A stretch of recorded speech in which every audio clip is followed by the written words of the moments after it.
Thank you. Perfect. Yeah, right.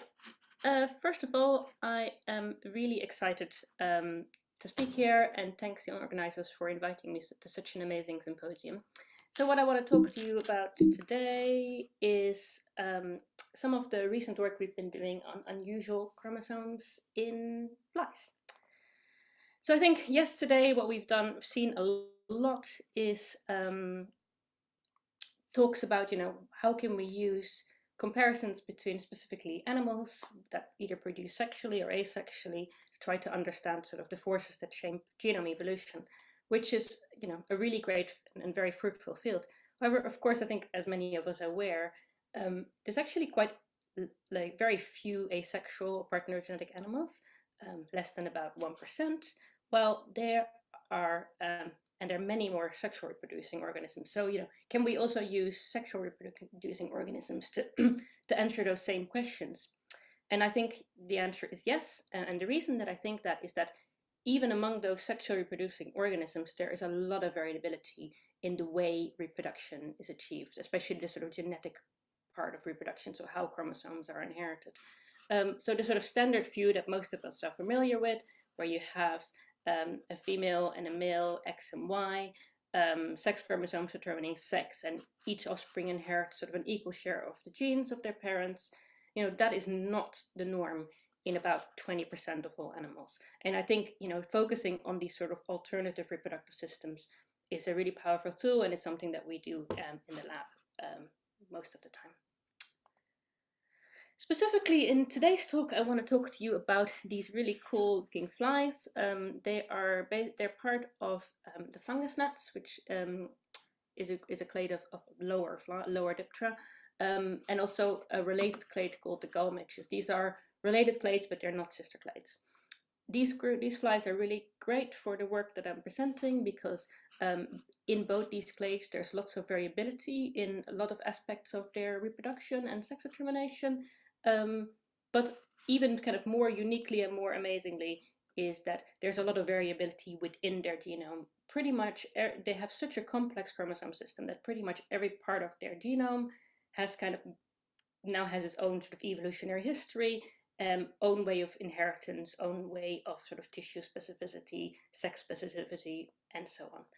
So that's what I want to talk to you about today. How can we use sort of this within genome comparison in this group to study the forces of genome evolution and the way reproduction shapes them. Specifically, I will focus on two different types of chromosomes. The first part of the talk, I'll talk about the X chromosomes in this system, so the sex chromosome in this system. And the second part of the talk, I'll talk about their germline restricted chromosomes, so the chromosomes that they have that are exclusive to the germline.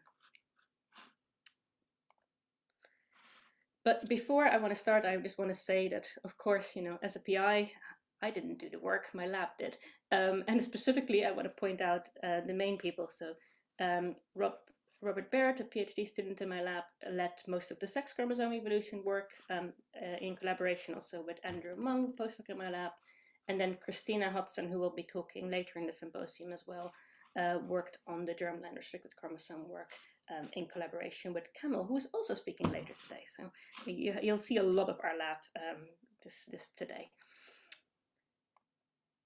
So why are these flies so interesting? I think one of the main reasons that they're so interesting is that they have this really kind of unique reproductive system that I tend to refer to as paternal genome elimination. And it's an exclusively sexual way of reproducing. So males and females have to mate in order to reproduce. And they are and both their offspring are diploid and inherit genes from both their parents. In females, things continue very normally. So when they make eggs, they have recombination, and the eggs have kind of, genes from both parents, genes from both sort of mothers and their fathers of this female in the eggs. But in males, something very strange happens. So when males make sperm, they only ever include the chromosomes that they got from their mother. And this is because when they're making their sperm, they get rid of all the paternally derived chromosomes, and there's no recombination between maternal and paternal chromosomes either. And this unusual reproductive system is found in both these groups of flies that I talked about earlier, the fungus gnats and the gull midges, but it's also found across a whole number of other invertebrate groups. It's probably one of the most widespread and common alternative reproductive system that we see. And although I will mostly talk about the flies, we actually work on several of these other groups as well. And Kamil later on in this talk will talk a bit about the springtails, the cute little one here. So that's again later in the symposium. So I've sort of talked to you a bit about the inheritance system that is underlying this unique type of reproduction, but what about the sex determination? So we know that paternal genome elimination evolved probably from an ancestral male heterochromatic sex determination system, so a sex determination system where males that are heterochromatic sex, so have two different sex chromosomes, either XO or XY. And we know this because that's sort of the system that we see in most of the sister clades of these groups. But this sex determination system isn't really compatible with paternal genome elimination. And the reason for this is that a normal diploid male with male heterochromatic sex determination, when it makes sperm, half its sperm will have its maternal X chromosome, and the other half will lack it or have the paternal Y, depending on the system. But a paternal genome elimination male that is XO, they would only ever pass on their maternal chromosomes to their offspring. And in this case, that is always the X chromosome, because that's the one that they got from their mothers. So all their sperm would contain an X, and if you had normal chromosomal sex determination, then all their offspring would become female. So as soon as paternal genome elimination starts spreading to the population, you'd get a really extreme female bias very quickly. And it seems that different paternal genome elimination groups during the sort of transition to this group have come up with sort of different ways to manage this, or different sort of alternative sex chromosome or sex determination systems that override this sort of more classic chromosomal sex determination system. So it's different between the different groups, but in the flies we still have what really on the surface looks like a normal kind of male heterochromatic system. So females are XX and have one X chromosome from their mother and one X chromosome from their father. Males are XO and they have a single X chromosome that always came from their mother. Seems to look normal, but really it isn't. The reason is that although these flies have this as an adult, they don't have it as an embryo. So in fact, all embryos are born with the exact same number of X chromosomes, one from their mother and two from their dads. And the reason they get two from their dads is that there's a weird non-disjunction event during spermatogenesis, which causes sperm to carry two identical copies of the X chromosome. Then in very early development, either two of these paternally derived X chromosomes are eliminated, or just one. And this is a nice picture that Christina took. This happens in early embryos during early cleavage divisions, and basically the X chromosomes lag on the metaphase plate during division, and therefore are lost.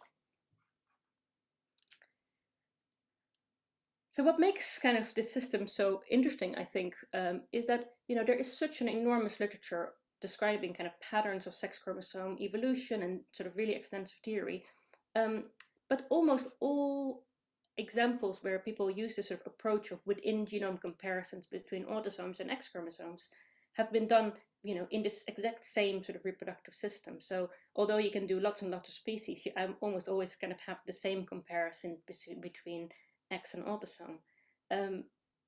But if you use these systems with alternative inheritance systems, you still have X chromosomes, but you expect them to evolve in a very different way, and it gives a really nice sort of additional test of the theory.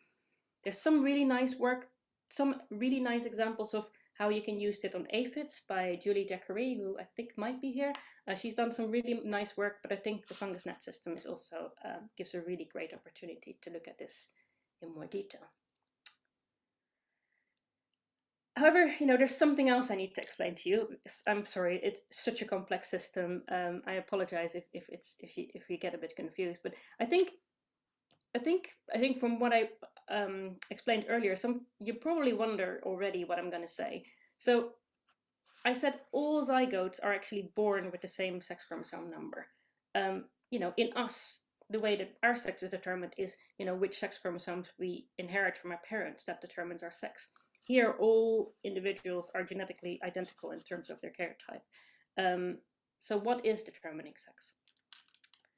That's the question. And it turns out that at least in some of the fungus nets group species that, and including the one that we work on, it is still a chromosomal sex determination system, but the sex chromosome is not genotype is not expressed in the offspring, but it's expressed in the mother.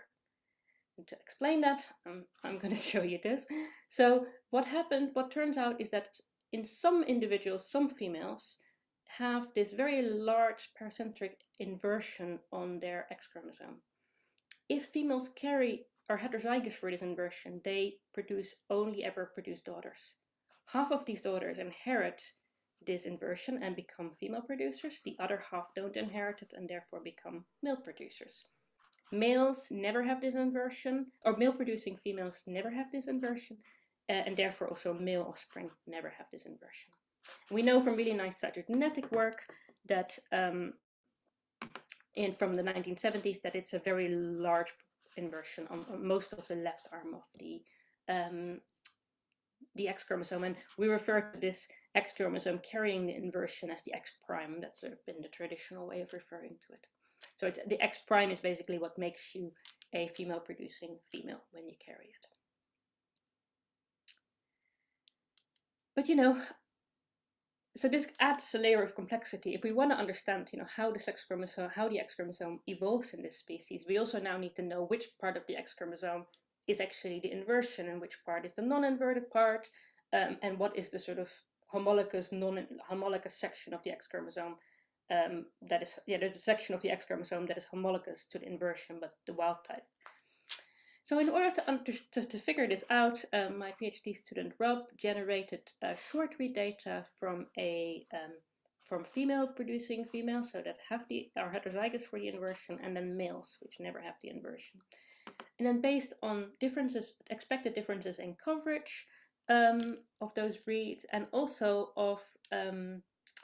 by mapping k-mers. So k-mers are small subsections of reads, sort of uniquely mapping them to either one or the other library. We were able to identify reads that we expected to come from the inversion, autosomes, or other parts of the X chromosome, and able to sort of extract those reads, assemble them independently, and based on that we got a really kind of nice assembly of the autosomes, the X chromosome, and then the inversion. And it turns out the inversion is indeed, as we expected based on the cytogenetics, a large part of the X chromosome, so about 43 megabases, or out of the sort of total 55 MBX. So now the question is really, how do we expect this X chromosome, and more importantly, the different parts of this X chromosome to evolve? So first thing that we can imagine would happen is that this inversion is basically like a sex-limited sex chromosome. It's only ever found in one sex, and it is likely doesn't recombine either. So it's a bit like sort of how you would expect a W or a Y chromosome to evolve. And one thing we know happens to sex-limited chromosomes in general is that they tend to over time lose genes and accumulate repeat. So that's something that we wanted to see if that's happening here. So first of all, let's have a look at genes. So this is the sequence length of the different parts of the genome, and then this is the number of predicted genes that we obtained, and then the gene density. And I think if you already look, basically we see that the gene density is very, very similar between the X chromosome and the inversion. So it doesn't look like there's been much gene loss. And then when we look at repeats and specifically transposable elements, so this graph here is probably the easiest to look at. This is the proportion of the genome made out of coding sequence versus TEs for the different parts of the genome. And basically what we see is we see absolutely no difference between the X or the inversion in terms of numbers of transposable elements, for example, and also in total repeat content. There just doesn't seem to be much of a difference. So we don't seem to see this sort of classic signature of a sex-limited chromosome in this system. We currently don't really know why. Our best estimate probably at the moment is what I'll tell you now. That is, at the moment, at first we didn't really have an idea of how old this inversion might be.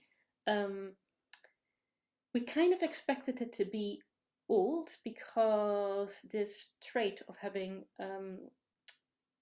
maternal sex determination is very widespread within the fungus gnats, but also found in this other clade. So we thought maybe it is a really old inversion that's been maintained, but that just doesn't seem to be the case. When we look at the percentage of identity between the inversion and the sort of homologous part of the X, we see it's about 97% sequence identity, and doing a very, very rough back of the envelope calculation, taking into account the sort of Drosophila mutation rate, which might not be a good one to use, but we just don't have a better estimate. We would estimate it's about 700,000 years old, so which is far younger than the split between the two groups that we work on, or even the sort of age of the group themselves. So this sort of suggests to us that although maternal sex determination is really widespread, it's possible that actually there are, either not always, there's not always an inversion associated with this trait, or that there have been multiple independent inversions causing this sex determination system.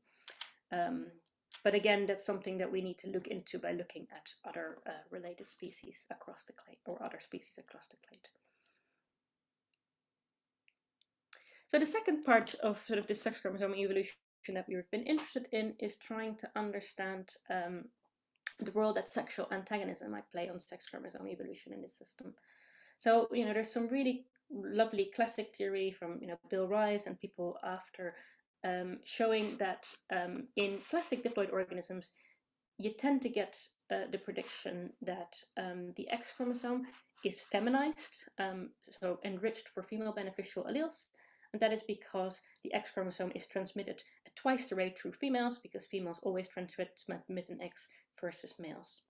And there's nice evidence that this indeed, like also empirical evidence for this in Drosophila species. For example, this is data from Drosophila serrata, where this is sex-biased gene expression data, where you see, if you compare different parts of the genome, you tend to see a deficit of male-biased genes and an excess of female-biased genes on the X chromosome. It doesn't hold in all species, but in Drosophila, for example, it seems to kind of hold quite nicely.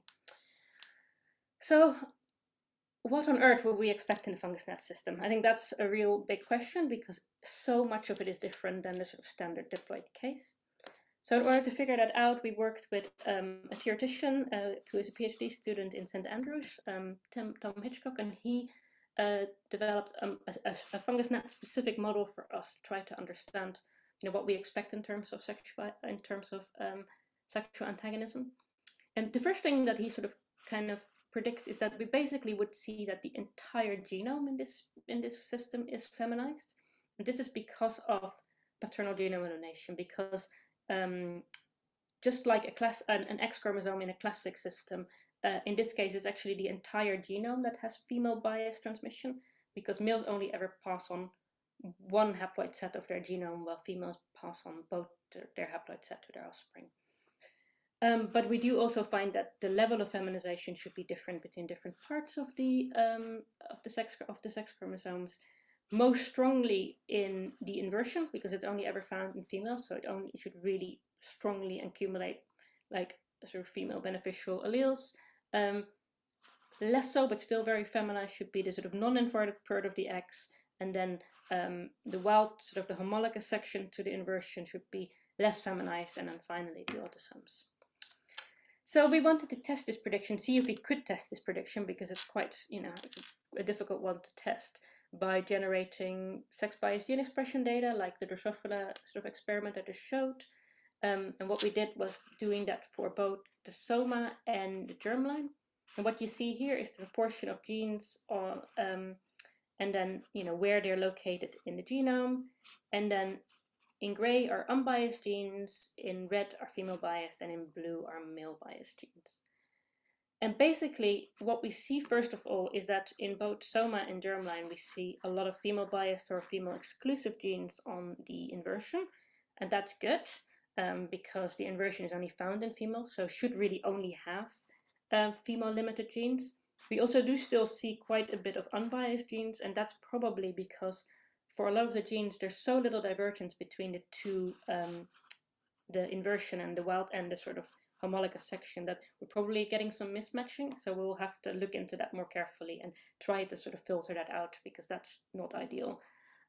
However, we do already see, especially in the germline data, some interesting patterns emerging. Again, this is pretty preliminary, but if you compare the sort of percentage of male biased genes of the autosome versus different parts of the X, we definitely see that there seems to be an excess on the wild type section, so the homologous section of the inversion, and also a deficit of female biased genes. So this isn't exactly what we predicted. We predicted that everything should be feminized, and we actually found that one part of the genome seems to even be slightly masculinized. And we're trying to kind of look into, why this might be. And our best guess at the moment is that it's probably something to do with dosage effects. But again, that's something we are exploring more. So to summarize that part of the talk, basically we have identified this large inversion associated with maternal sex determination. It's less old than we thought, and that maybe explain the little evidence that we have for degeneration or TE accumulation, although there might be other forces at play there as well. We have some evidence of sexual antagonistic alleles shaping different parts of the X chromosome, although at the moment it's quite difficult to tell for sure because our data is still quite preliminary.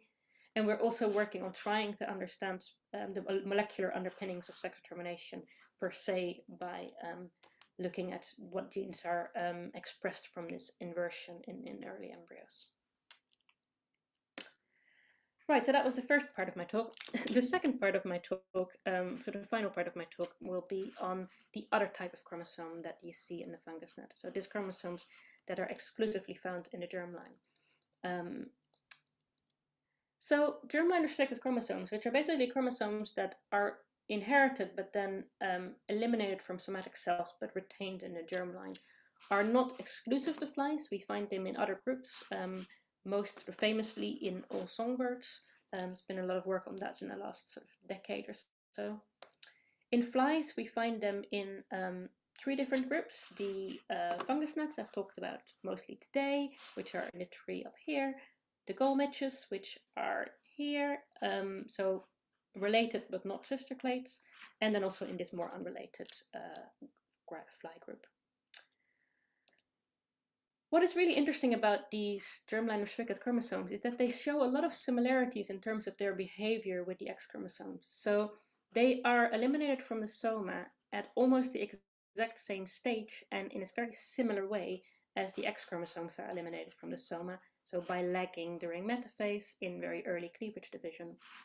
They also have very similar and unusual behavior during spermatogenesis. I won't talk about that today, but I think Christina will be in a bit later. So this sort of kind of weird coincidence has led to David Haig in the 1990s when he did a model for the evolution of all these weird all these weird chromosome behaviors in this system.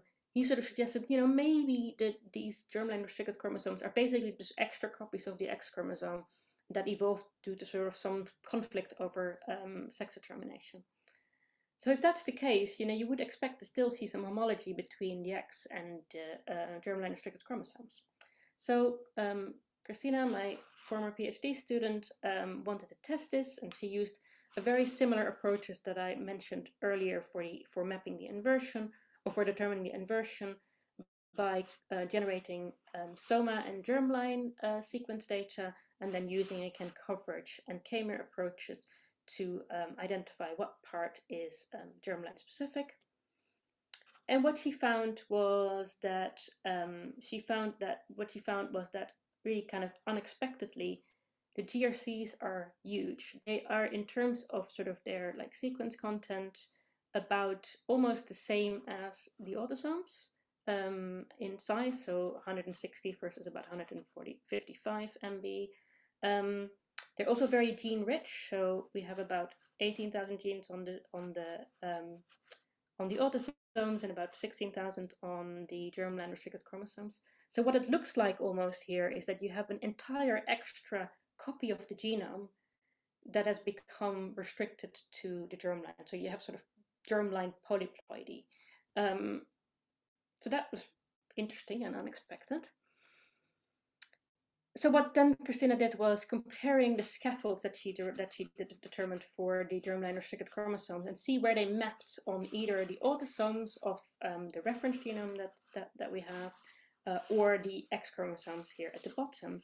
And what she sees is that these scaffolds basically map all throughout the genome, and there's no particular bias toward the X chromosomes. So it doesn't look like they are derived from X chromosomes. It looks more like, you know, they're derived from across the whole genome, which indeed is what you would expect if it's basically like a polyploid extra copy of the core genome. And, you know, to support that idea, what we also find is lots of paralogs. So basically genes that have one copy on the autosome and then one copy on the GRC. We find loads and loads of them. So that fits with that idea. But what really doesn't fit is that when you look at how the divergence between the copy on the autosomes and the copy on the GRCs, they're really, really diverged. They're diverged at about 85% sequence divergence. This really doesn't fit with, you know, like just being, you know, a copy of the core genome that become in the germline, or at least if it is, then this kind of copying has happened a very long time ago. So Christina came up with an alternative hypothesis, which when she first sort of like pitched it to me, I didn't really believe. So she sort of said, like, you know, there is this weird coincidence, right? So we have these two different fly groups that are related but not sister clades at all, that share these three really unique and rare features. They have paternal genome elimination, they have germline restricted chromosomes, and they have monogeny, which basically is this split sex or female genetic sex determination that I talked about in the first part of my talk. Maybe this isn't completely coincidence. And it turns out she was probably right. It isn't completely coincidence, at least not in terms of the DRCs.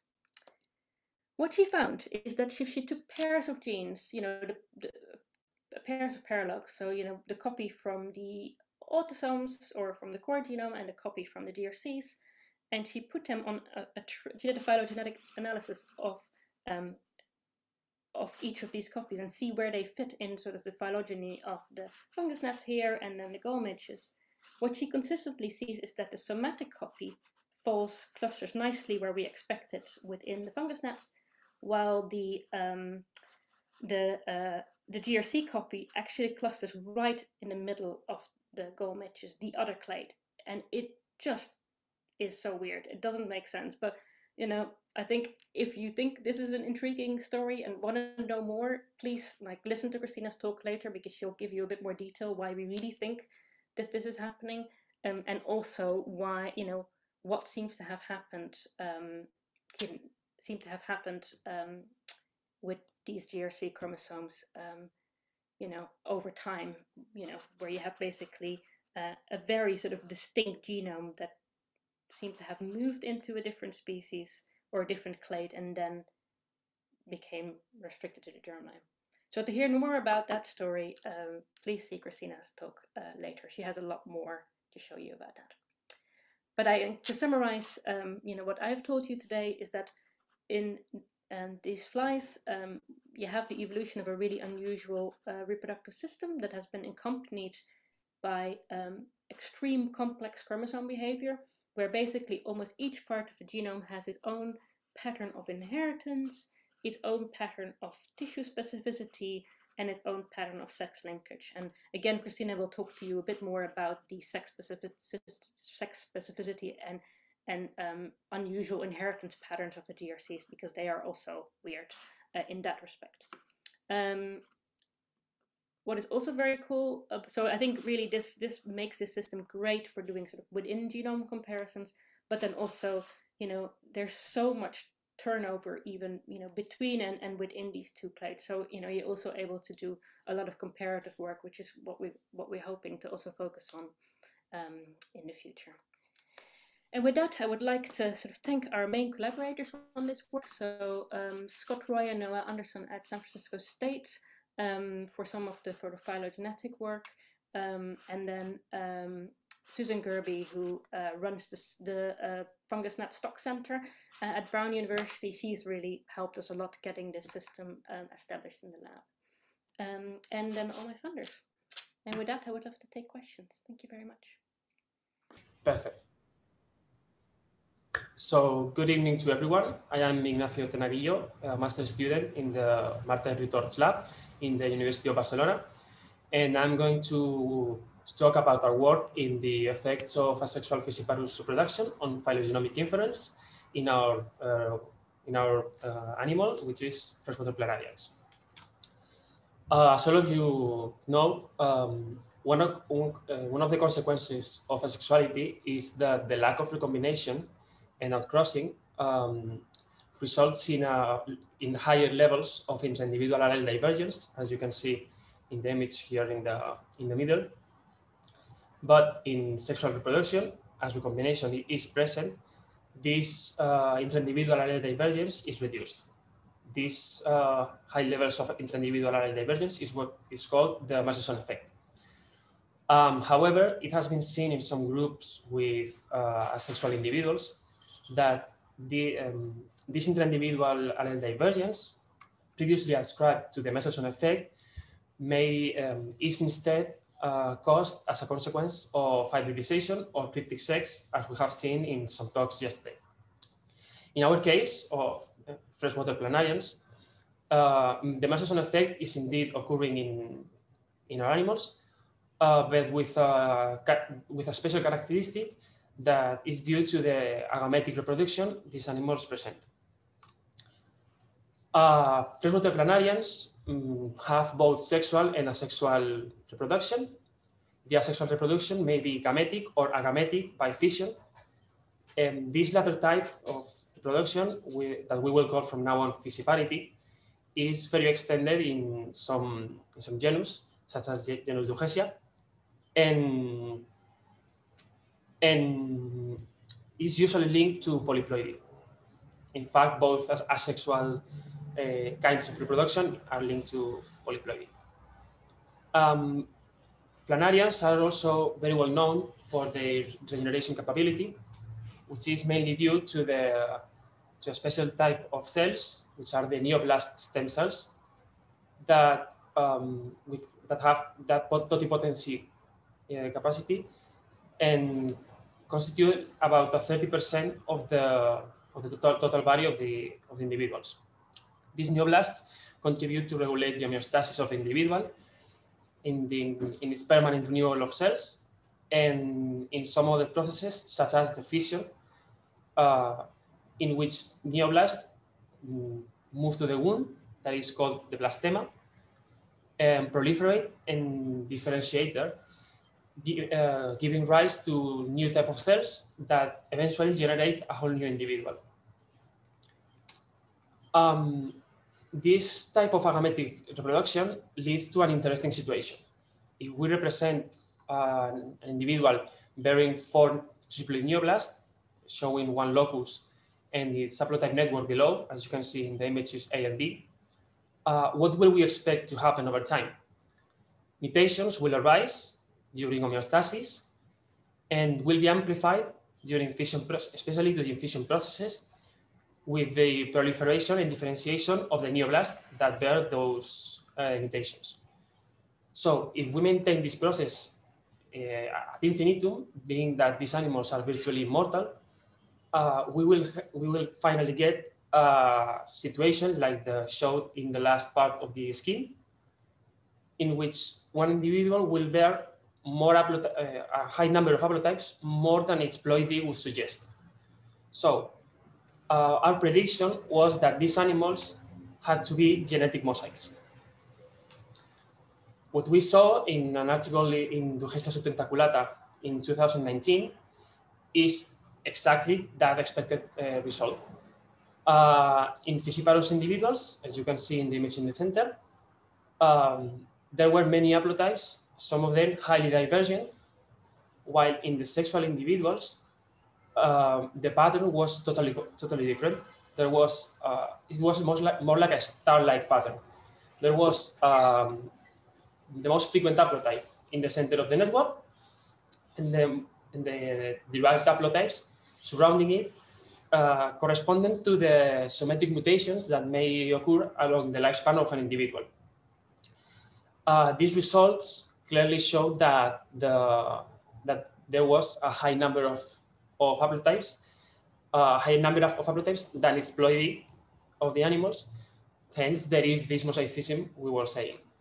However, there were differences between the fissiparous and the sexual mosaicism, because this last one, the sexual mosaicism, is expected, is the expected due to the somatic mutations along the life of these individuals, while the pattern in fissiparous individuals requires a long period of time of accumulating these somatic mutations in order to be able to diverge.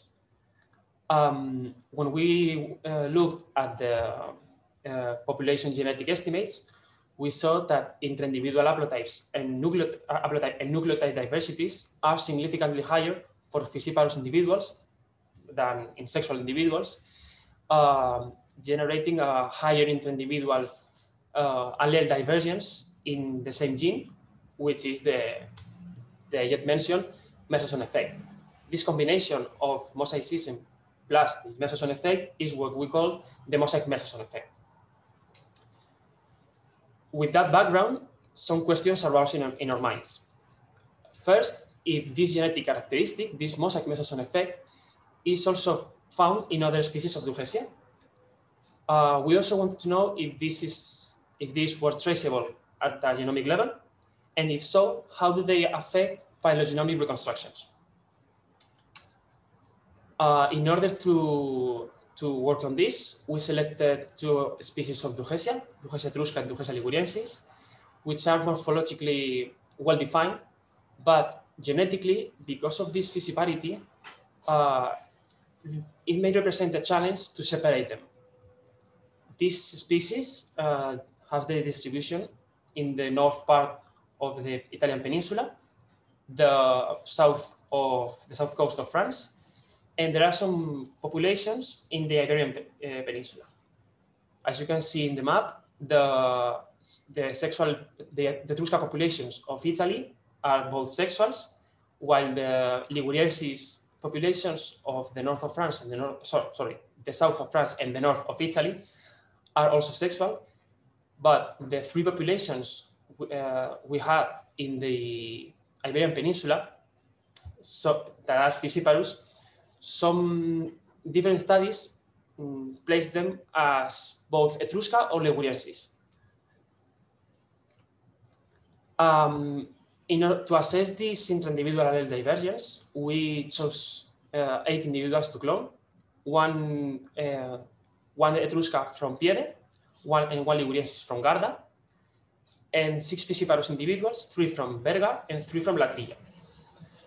We chose to use the gene DUNUC12, which is the same gene we used in the subtentaculata article, which is a nuclear gene with 3 exons and 2 introns. And the strategy we followed was simple. We amplified this DUNUC12 by PCR. Then we cloned those PCR products with Escherichia coli in order to gather all the haplotypes and then construct the haplotype networks. On the other side, we also built a transcriptomic tree with transcriptomic data for 30 individuals from all populations.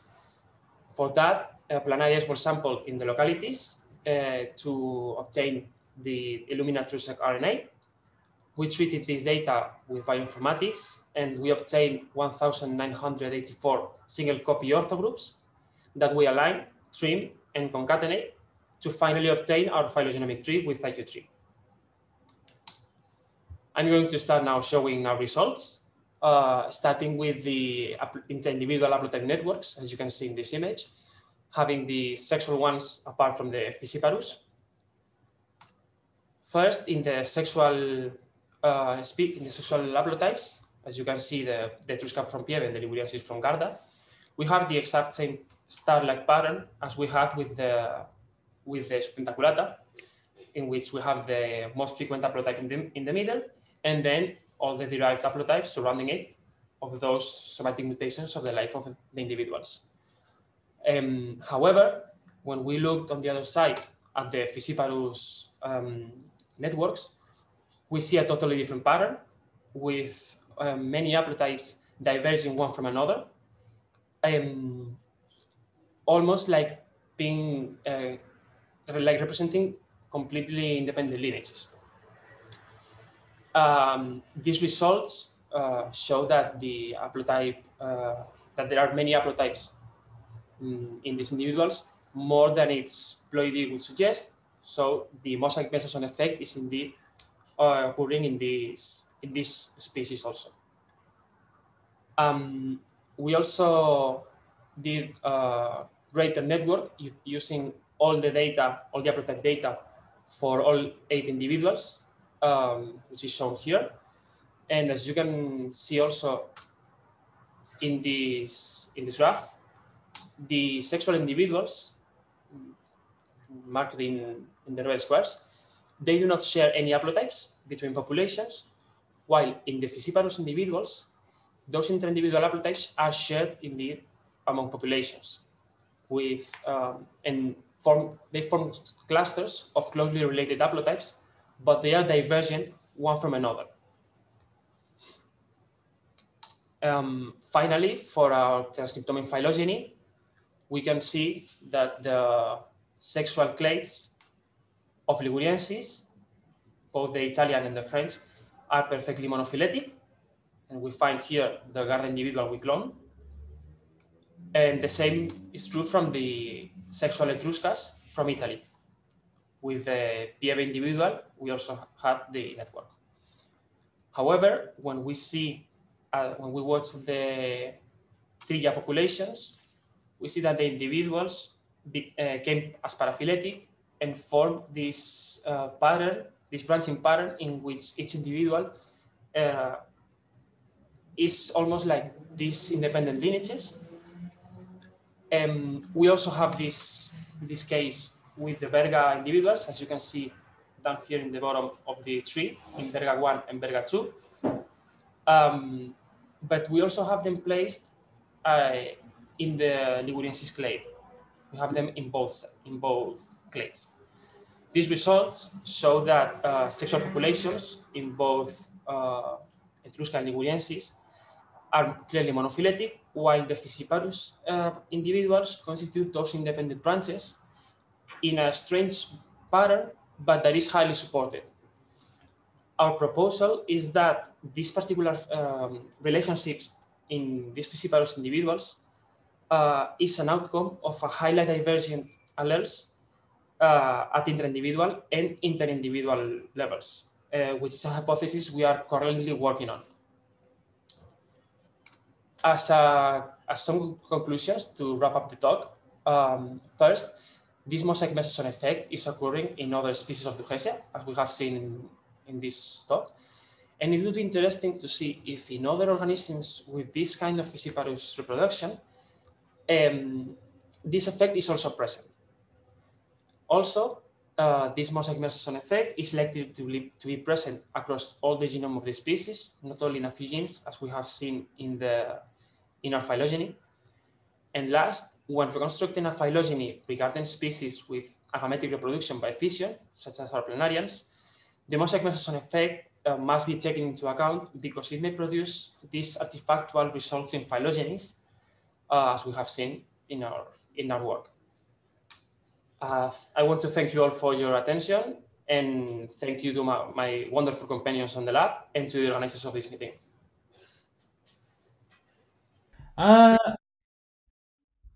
Right, so thank you very much for the introduction, and I'd like to initially thank the organisers for inviting me to speak at this really exciting symposium.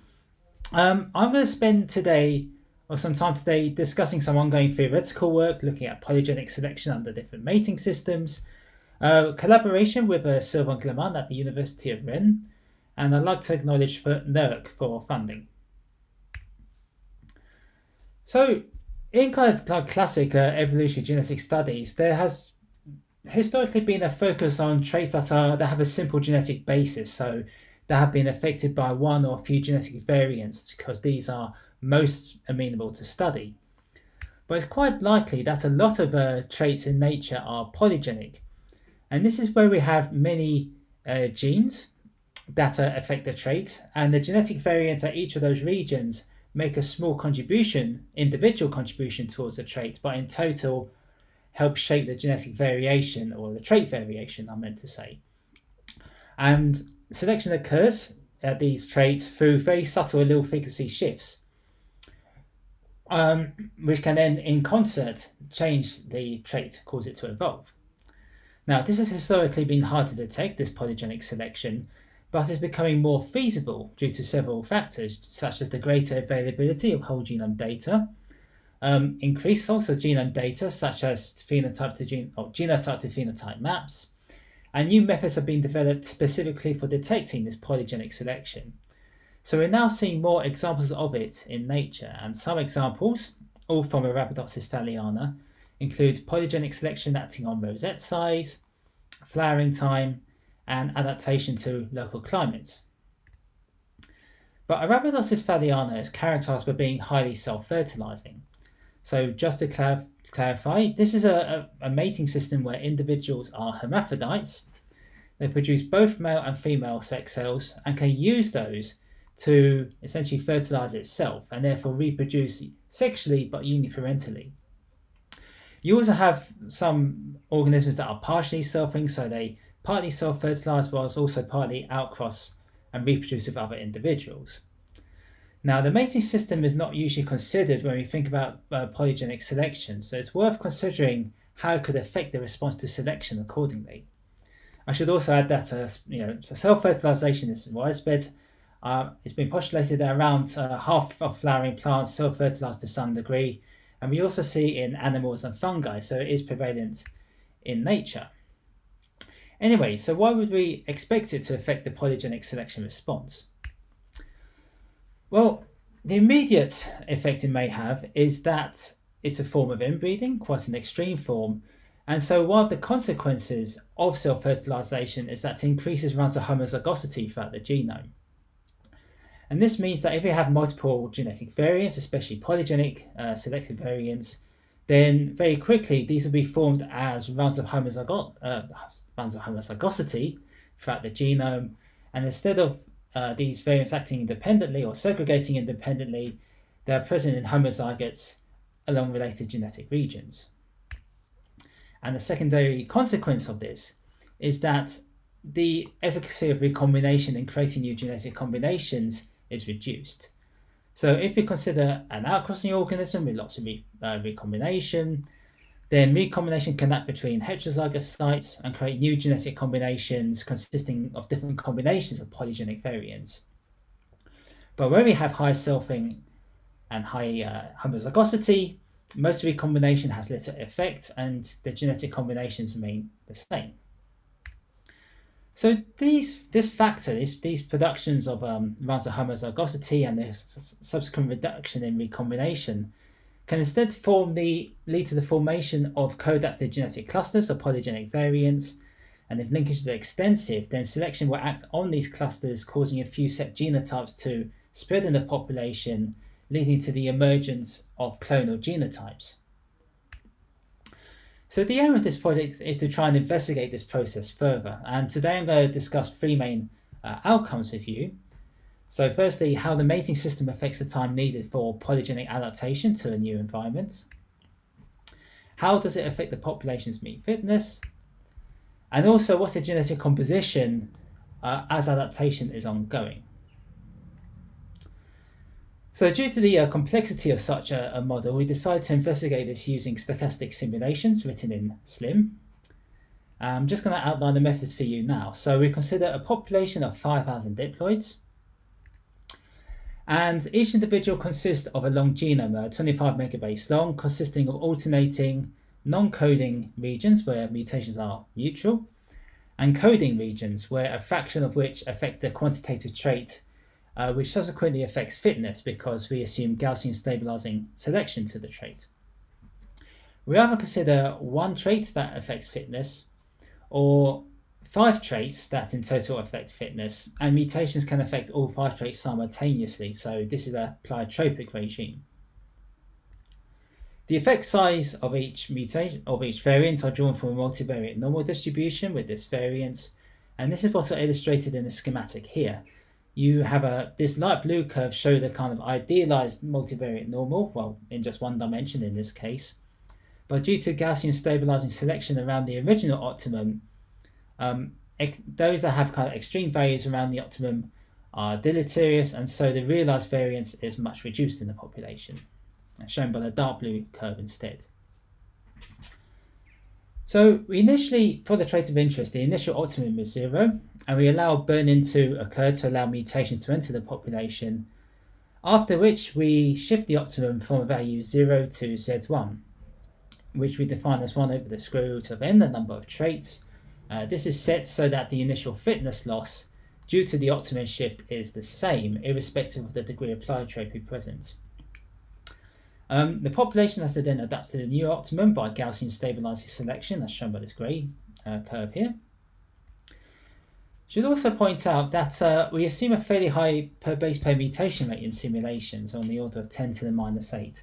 And this is chosen so that the product of the population size by the mutation rate is around the same order to that we expect to find in an organism like Arabidopsis thaliana.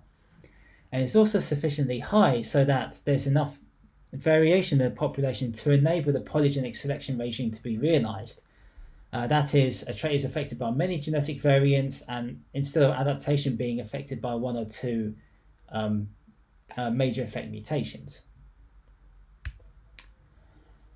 So let's first focus on the time needed for adaptation to occur. So I'm just going to focus on the simplest case here with no pleiotropy. And the different colors here represent simulations with different selfing rates. So light green is a complete outcrossing, going up to magenta, which is very highly selfing, so 99.9%. The dark lines are means, and the bands around them are standard confidence intervals around replicate simulations, although they're not entirely clear in this particular plot. But what you can see here is that the time needed in this simple case is unaffected by the degree of selfing, so adaptation takes about the same amount of time irrespective of the degree of selfing. It does, however, affect the population mean fitness, so the highly selfing populations actually have the highest mean fitness in this case. And this is due to the fact that under high self-fertilisation, there's lower genetic variation more generally, and in this case with Gaussian stabilising selection, we expect there to also be fewer individuals with extreme phenotypes that are maladaptive, and therefore most individuals are more tightly packed around the optimum. With pleiotropy, we see generally the same results. Time needed to adapt is about the same, although the highly selfing population takes slightly longer, but the highly selfing population has the highest mean fitness. So we subsequently wanted to investigate the genetic composition to see if there really was this clonal level clonal genotypes that was postulated at the start. And so to investigate this, we took snapshots of haplotype diversity at different times. And in the next few slides, I'm going to show plots like this. So on the y-axis, are different haplotypes. So I sampled 50 diploid individuals, so there's 100 haplotypes. And on the x-axis are the different sites, thin, so there's no more than 100. The different color points represent the different mutations that are segregating at that time. So a dark gray point shows a derived neutral mutation. Orange to red points show mutations that have a positive effect on the trait. The darker the color, the stronger the effect. So this dark red line here shows a strong effect mutation that has gone to fixation. While blue color points are those that have a negative effect on the trait. I include all mutations or selected mutations that has gone to fixation, then any other selected mutations, and then if there's any space left, I include a subset of neutral variants. And just to clarify, when we have pleiotropy, the mutation effects that are plotted are averages across all traits. So let's first look at the outcrossing case. So in this case, I took snapshots of diversity either just before the optimum shift at the end of the burn-in, 30 generations after when adaptation is ongoing, or 400 generations after when adaptation is essentially complete. And here you can see the polygenic selection regime being realized here. So the idea is that we have mutations of different effects, some positive, some negative effects, but over time we don't see any particular mutation going to fixation. We see all the mutations being present at intermediate frequencies, although after adaptation, at least visually, you can see a higher frequency of, or higher maybe fraction of positive effect mutations. We generally see the same results under pleiotropy with outcrossing, although the mutational density is greatly reduced, and this is a known consequence of pleiotropy. Where when such pleiotropy is present, it becomes much less likely that when a mutation appears, it has an overall positive effect because it has to affect so many traits. It is more likely to be selected against. Now let's look at the opposite effect when we have very high selfing. In the case with no pleiotropy, we see a very drastically different set of genetic setup here. So in this case, especially before the optimum shift, we see lots of mutations that have fixed with compensatory effects. So there are positive or negative effects. And it seems as if it's actually due to a segregation of a few variants in the background that seem to drive adaptation in this case. When we include pleiotropy, the situation changes even further. The number of selected mutations is greatly reduced, and over time we do see these seemingly clonal genotypes of extensive linkage disequilibrium. But adaptation instead seems to be driven by a few major effect mutations with lots of neutral hitchhiking occurring. And we can visualize this more by looking at heat maps of linkage disequilibrium. So these are what I'm going to plot in this slide. Simply, the X and the Y axis are a subset of sampled variants, and the colors represent the LD measured as R squared between them. So dark blue points are areas of low LD, while light blue points are areas of high LD. And just to summarize, and this is for the highly selfing case, at the end of adaptation, we do see these kind of small blocks of extensive linkage disequilibrium, which just seems to suggest these collections of co-adapted genotypes. But when we have high selfing and high pleiotropy, we see this really extensive linkage disequilibrium going on across the whole genome. But as we saw in the previous slide, despite this high LD, most of this, or the genomes or the variants in these high linkage blocks seem to be neutral hitchhikers. So, just to summarize my talk today, I've shown how the mating system has little effect on the time needed to adapt to a new optimum, but highly selfing populations have the highest fitness, and this seems to be in part due to reduced mutational variance. We do indeed see highly identical haplotype blocks fix with high selfing, and especially with high selfing and when there's a pleiotropic effect, but under pleiotropy we see a big loss in the number of selected variants with lots of neutral hitchhiking occurring. Okay, that's what I have to talk about today, and I'll thank you for your attention, and I'll be happy to take any questions you may have. Thank you.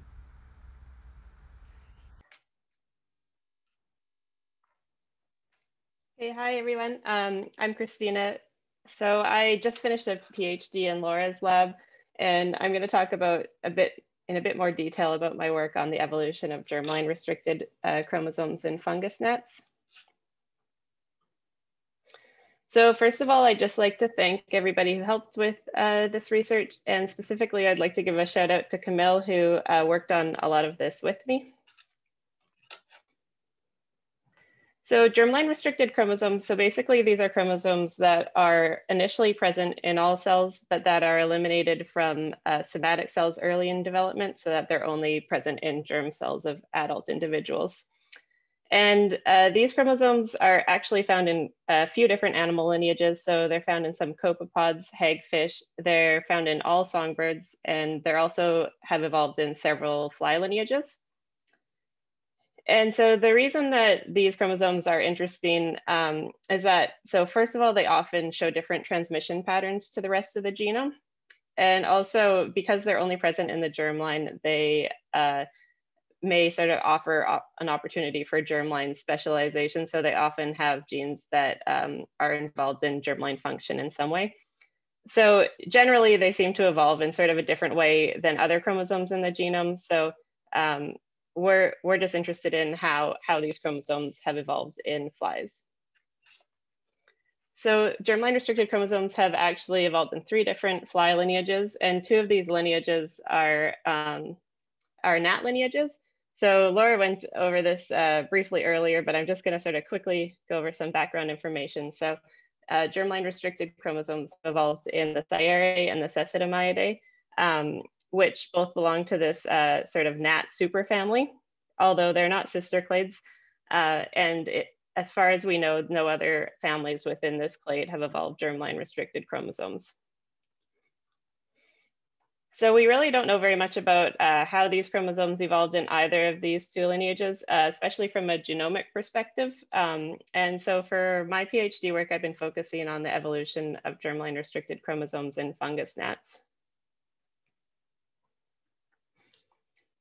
So specifically, I've been working on Rhodesia coprophila, which is a species of fungus gnat. And since Laura already talked about sort of the interesting genetic system in this species earlier today, I'm just going to sort of briefly tell you a few important points. So first of all, this species is sexual and has an XO sex chromosome system. And interestingly, the species also has paternal genome elimination. And so this basically means that males have an unusual type of meiosis in which they only transmit maternally inherited chromosomes to their offspring. And also this means that there's no recombination during male meiosis. And additionally, in fungus gnats, there's sort of an unusual chromosome elimination event early in development. So basically overall, what this means is that different chromosomes in this species have different transmission routes. And specifically, when thinking about the germline restricted chromosomes, there's 2 events that happen in development that are sort of important for their transmission and sort of evolution. So first of all, in early germ cell development, so males and females both initially have 3 germline restricted chromosomes, 2 that they inherit from their father and 1 that they inherit from their mother. And early on in germ cell development, 1 of these chromosomes are eliminated. So both males and females have 2 germline restricted chromosomes in their germ cells as adults. And secondly, in meiosis, so the germline restricted chromosomes are transmitted in slightly unusual ways. So in females, things are fairly normal. So it's expected that the 2 germline restricted chromosomes in female germ cells form a bivalent in female meiosis, and they're thought to recombine. And then 1 of these chromosomes is transmitted through eggs. Whereas in males, something sort of a little more unusual happens. So males transmit all of the germline restricted chromosomes that they carry in their germ cells. So generally 2 germline restricted chromosomes are transmitted through sperm. And interestingly, unlike the rest of the chromosomes in males, it's thought that the germline restricted chromosomes do not undergo paternal genome elimination. So either the maternal or the paternal chromosome can be transmitted through sperm. So I'm going to tell you about sort of 2 different stories today. So first of all, how initially the germline restricted chromosomes evolved in fungus gnats. And then the second part of my talk is going to be about using the gene content of these chromosomes to investigate how they're transmitted. So since Laura already told you about this, I'm just going to briefly go through how we identified the germline restricted chromosomes in this species. So basically what we did was we sequenced germ tissue and somatic tissue from male adults. And because these two tissue types have a different number of autosomes, X chromosomes, and germline restricted chromosomes, we're able to compare the sequencing libraries of these two tissue types and identify the germline restricted chromosome scaffolds through basically the coverage differences and also through Kamer frequency differences in the two different tissue types. So through these two techniques, we were able to identify scaffolds that belong to the germline restricted chromosomes. And so as Laura mentioned, these two chromosomes are large and they're gene rich. So both in terms of the size of these chromosomes and also in terms of the gene content, they comprise approximately 40% of the genome. And another thing we did when we were sequencing these chromosomes is we took all the annotated genes within our genome assembly and we looked for paralogs within the genome assembly. And so basically this bar plot is just summarizing how many paralogs are found between different chromosome types within the fungus gnat genome. And so you can see that there's quite a lot of paralogs in which one copy is on the germline restricted chromosome and then another copy is somewhere else in the genome, so either on an autosome or the X chromosome. And so we can use these paralogs to sort of look at the origin of the germline restricted chromosomes. So specifically, we use 380 duplicated BUSCO genes, in which one copy was on the GRC and one copy was somewhere else in the genome. And we also identified these same genes in 14 other gnat genomes, and we generated a phylogeny with them. So as you can imagine, depending on how the germline restricted chromosomes evolved, we might expect these genes to be located in different places in the phylogeny. So one potential evolutionary route is that these chromosomes evolved at the base of the Sciaridae. And so in that case, we would expect the germline restricted chromosome gene copies to be located sort of at the base of this clade in the phylogeny, similar to this first option here. And secondly, we might expect that the germline restricted chromosomes share a common ancestor. So they evolved in the common ancestor, both the Sciaridae and the Cecidomyidae, and then they were subsequently lost in the other gnat lineages that don't carry these chromosomes. And in that case, we would expect the phylogeny to look something like this second option here. And so as Laura already told you, what we found was actually neither of these two scenarios. So we found that the germline restricted chromosome genes were actually located within the Cecidomyidae clade. So the orange branch here shows where these genes were located. And you can see that they are sort of more closely related, most closely related to this other Cecidomyid species, the Hessian fly. And so what this is actually suggestive of is that these chromosomes evolved through integration from the Cecidomyidae clade into the Sciaridae clade in some way. So obviously this was a little unexpected for us. And so in order to look at this in a little bit more detail, we also looked at the gene trees of each individual gene that went into this phylogeny to see how many of them supported this topology. And what we found doing this was that, so this bar plot on the right of this figure is sort of summarizing the individual gene tree topologies. So the purple bar is showing how many gene trees had the germline restricted chromosome gene falling within the Cecidomyidae clade. The teal bar is showing how many of these gene trees the germline restricted chromosome gene was within the Sciaridae clade. And then the gray bar is showing how many gene trees had any other sort of topology. And so what you can see from this is that most of these gene trees support integration of the germline restricted chromosomes from the Cecidomyidae into the Sciaridae.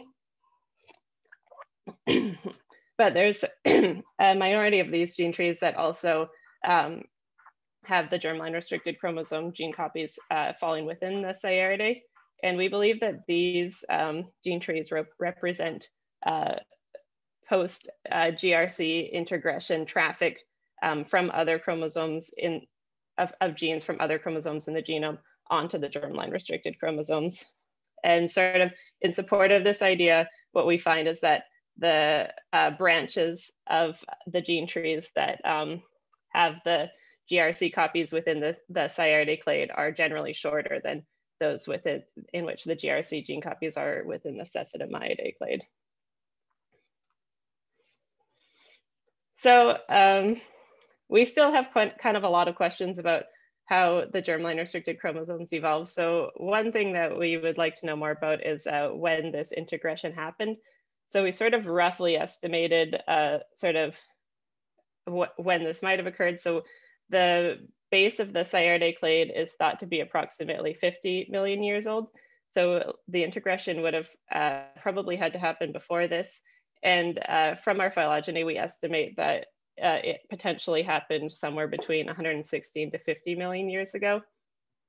And interestingly, we sort of estimate that it probably happened at least 30 million years after the split of these two species from each other, or these two lineages, sorry.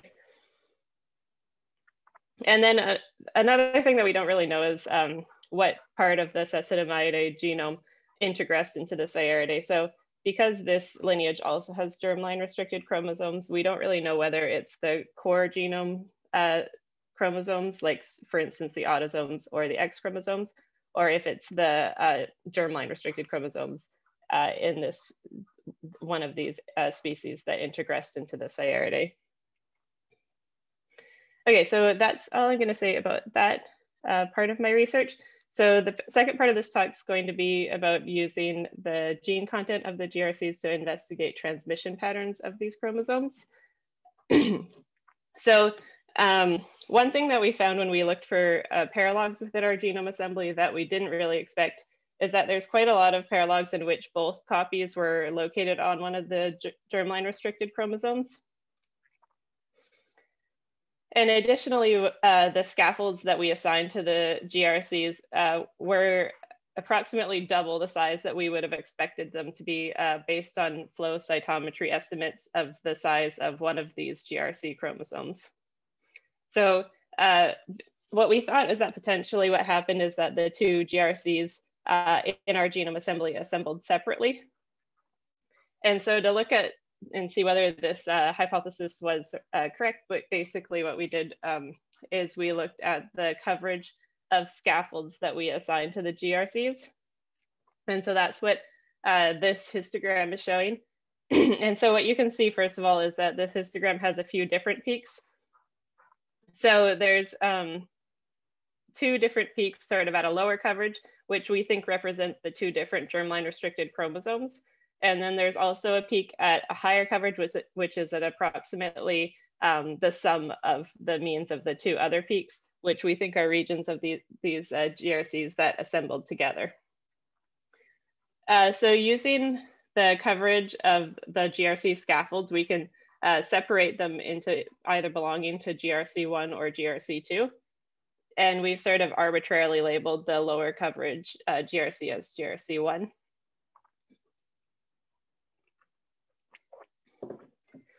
And so if the two GRCs did assemble separately in our genome assembly, what we would expect is that most of the paralogs in which both gene copies were on these chromosomes would be, one copy would be on one GRC and the other copy would be on the other GRC.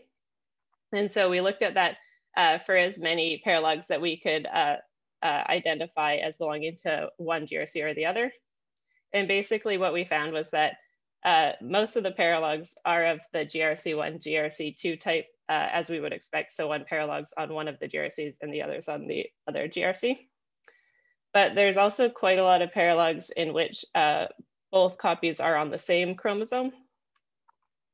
And so we're still looking into this in a little bit more detail, but so basically what we think is that there seems to be some regions of the GRC that are quite similar to each other between the two different chromosomes. And so those ones seem to assemble together. There seems to also be some regions that are quite divergent from each other, but similar enough that we can identify the same genes on the two different chromosomes. And then lastly, there seems to be some regions that are completely distinct to one chromosome or the other. So overall, this sort of is suggestive that the GRCs are a non-recombining, sort of fairly divergent chromosome pair. And so what basically we would wonder why this would be the case, right? So one thing that we think is that potentially the elimination of the germline restricted chromosomes early in germline development is non-random. And so this is something that we're looking into in a little bit more detail now. So we only have very sort of preliminary results looking into this. So what we have found so far is that for one primer set that we developed for the two different germline restricted chromosomes, it seems like in males, as we would expect, both of the germline restricted chromosomes are present, whereas in females, it seems like only the second germline restricted chromosome amplifies. And so this is sort of suggestive that females maybe don't carry one of these chromosomes. And so our hypothesis at the moment is that potentially females eliminate this GRC1 early in germ cell development. Whereas obviously in males, since we know males carry both of these chromosomes, males must eliminate a different GRC early in their development. So we think that potentially there's a differential elimination of the GRCs in early germ cell development, which is probably parent of origin specific. And so this also leads to a lot of questions about how much recombination is actually happening between these two chromosomes. So the fact that the two GRCs are so divergent suggests that there probably isn't very much recombination happening between them. And especially if one of these, one of the GRCs are not actually found in females, this would also be suggestive that there's probably no recombination actually between the two GRCs, given that we only would expect recombination to happen in females for these chromosomes. Okay, so with that, I'd like to thank everybody for listening and also to take questions. My name is Kamil, and I've done my PhD with Tanya Schwander, and now I'm doing a postdoc with Organisers. So this symposium is quite well fitting to my topic. And I will be talking today about something a bit different than both of my supervisors have talked about. I will be talking about the globular springtails. These extremely charismatic creatures are basal hexapods. They are extremely diverged. So there are 4 different orders, and the base will be like 400 million years ago. They come in different shapes, and they have this quite peculiar transitions to very interesting reproduction mode with 2 different X chromosomes. So globular springtails, Symphipleona, one of the 4 orders, seems to all share this peculiar male karyotype where they have 4 chromosomes that are diploid and 2 chromosomes that are haploid, which would be sort of in a sex determination world, like X1, X2, sex determination system. And we also think that they do paternal genome elimination, which is the reason why we actually studied them in Laura's lab, because they are one of the 7-8 transitions we know about till now. So the paternal genome elimination, as Laura explained, is a system where the females sort of do recombine past to the next generation, like a combination of what they have inherited from her parents. However, males are always eliminating the paternal part and passing only the maternal side of the genome. Well, the thing is, in globular springtails, because it's paternal genome elimination, well, maybe I should start how it exactly works, because it's the karyotype thing is kind of a bit more complicated, because every single egg is fully haploid, every single sperm is fully haploid, and every single zygote is fully diploid. And similarly to what happens in flies, in early embryogenesis in male globular springtails, they are the elimination of the 2 X chromosomes. So the male karyotype is then this XXOO, while the female karyotype is fully diploid. So how does it relate to PGE? Well, the spermatogenesis is aberrant and looks really a lot like the fly spermatogenesis. So basically what happens is that from the male soma, in the first meiotic division, the primary spermatocytes that contain like half of the primary spermatocytes contain the 2 X chromosomes and half of them none. So there is not, it's not like the X chromosomes are randomly segregating, they're not. So half of the sperm will develop in functionally sperms, while the other ones that are missing the X chromosomes are immediately degenerating. However, are they really PGE? Because we don't have a direct evidence. The only thing we have is this idea about the, well, we do have like a cytology research on the spermatogenesis, but we don't know the parent of origin or whether the autosomes segregate as well, co-segregate. So Symphipleomena are like this very cute springtails. They're very cute, and they're also very diverse. So in UK only, we have 6 different families and about 900 species. But one of the, let's say, more annoying part is they're quite small, so they are quite hard to sequence. But there is this one species that is quite decent. It's called Alacma fusca. It's big and abundant. You can find it almost everywhere in wettish areas in forests, and it just happens to be the most practical species for testing PGE in global springtail. So we use this one. And this is kind of how we imagine the model, like the spermatogenesis with the PGE. So we imagine that the 2 X chromosomes that are early on eliminated are paternal chromosomes. And during the spermatogenesis, all the chromosomes that will get to the sperm will be the maternal ones. And the paternal ones will be the other sperm that will degenerate immediately. So the ideal way how to test this would be just to genotype males, genotype females, males, females, and genotype sperms, and just to see that all these genotypes are coming from the mom. However, that's actually rather difficult. Like if you have tried to rear globular springtails in lab, it's rather painful.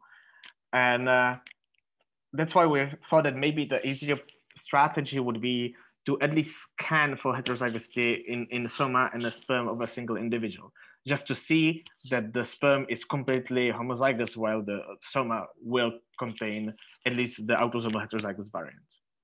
And the reason why this would be quite decent evidence for PGE is that because the other systems where the maternal genome would get eliminated are like evolutionarily quite unlikely. The only known systems are during hybridogenesis, and it's like a lot more complicated, and we cannot possibly think that the whole order of globular springtails are doing the hybridogenesis, right? So we thought like we're fine with just scanning for heterozygosity. But the thing is, this is how springtail sperm look like.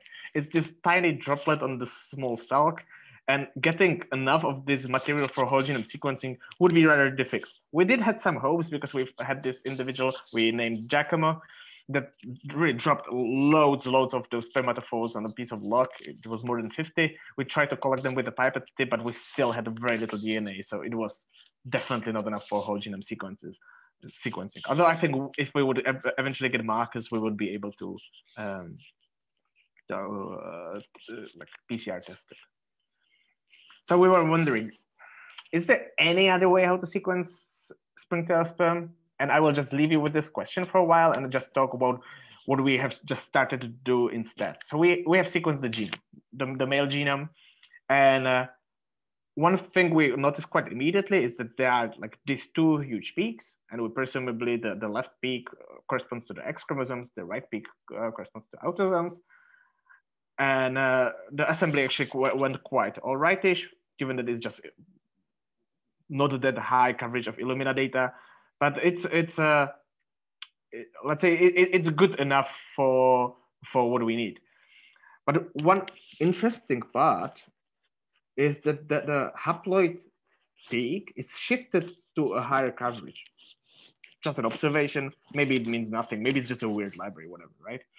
And we were interested in lots of different aspects of the evolution. So we also did like a population resampling. So we sequenced like 12 more individuals, 11 from Oxford, 1 from Edinburgh.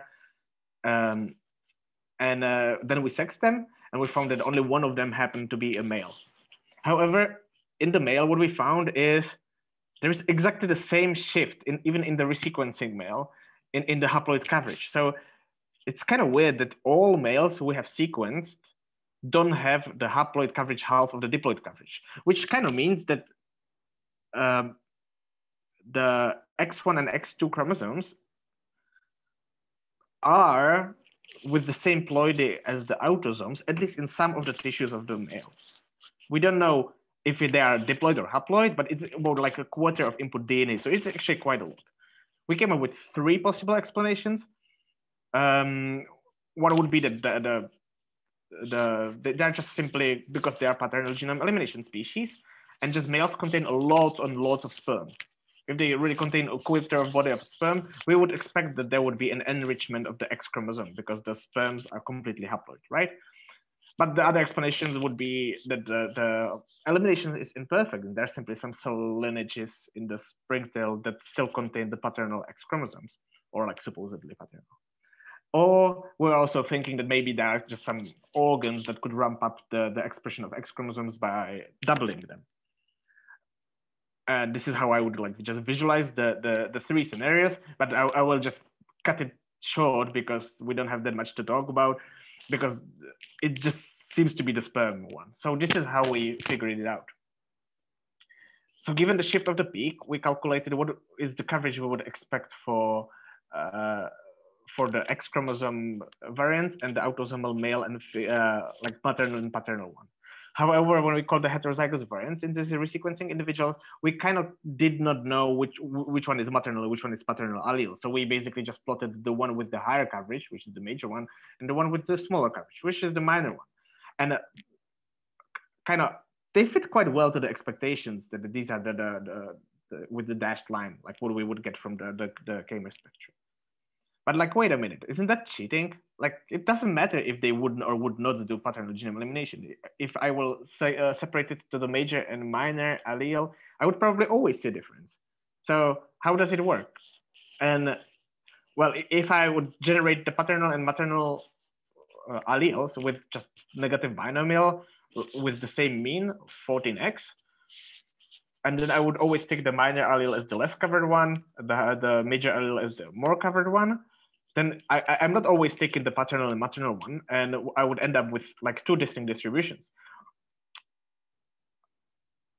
And indeed, it would look like this. So the black distributions behind is the distribution we would expect. This is the real distribution, this negative binomial.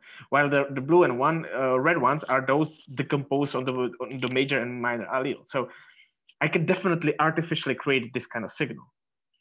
However, if I do this with the shifted means, we do see that the shift is bigger, and also like considering the major allele, the maternal one, it's actually not that wrong. Like sometimes we still get it wrong because even if the mean is shifted by almost 10x, it just by chance can happen that the read depth for the maternal alleles and the paternal allele would be different. But so how can we distinguish between these 2 scenarios of are we making up the signals? And well, maybe I should just look at the females, how the females look like. And indeed, it is a problem. So in females, we know that they're completely diploid. So this is exactly how it looks when we are artificially separating the allele coverages in the major and minor. So for a while, I was a bit concerned of like making up the signal, but this springtail gave me an advice that maybe if we would look at the X-linked variants, because we have also prediction for those, we will see if the coverage overlaps with one or another distribution or if it's somewhere in the middle.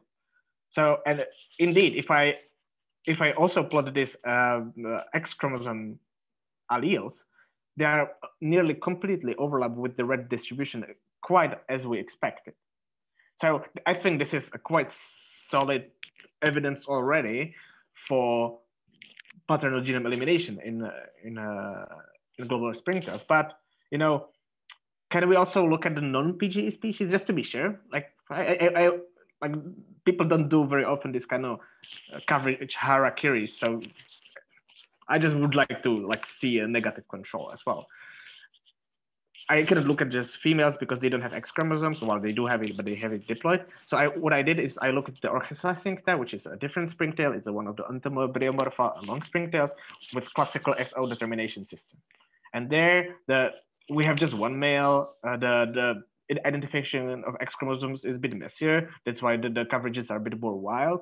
However, we do see the pattern. We do see that if we decompose the X, the minor and major allele, and plot in behind the X chromosome allele coverage distribution, we do see that there is a peak exactly in the middle of them. So I do think it actually did confirm the expectation, sort of.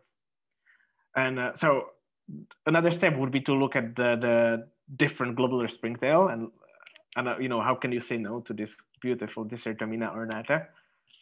And but unfortunately, the genome is really, really crappy. So while the autosomal variants kind of did show shifts that are, let's say, a bit bigger than what we've seen in females, the X chromosome identification didn't work out at all, and I don't see any peaks. So I'm suspecting that this is just low quality data, and maybe if we would get a better sequencing, we would see if we can replicate it in different species too. But also, we assume that there is a sufficient amount of sperm in the male body, which does not also have to be a shared trait by all globular springtails. So just to sum up, I think confirmed the globular springtails as the seventh confirmed independent origin of PGE.